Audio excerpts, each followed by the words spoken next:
ano, para pinataas ko namin kayo sa araw ko ng Panginoon, sa araw ko ng Diyos. Maliwalin mo na ito po ng kalakasan. At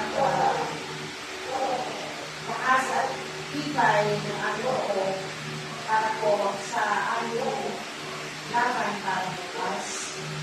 Sana po, kami po ay yung bantayan at lagi kami bantayan sa aming araw-araw. Ito po ang araw ng asa-asa.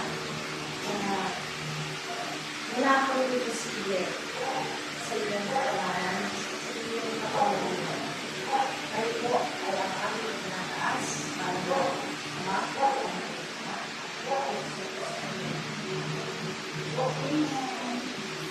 Okay, good luck bukas. Let's go, Super Moms!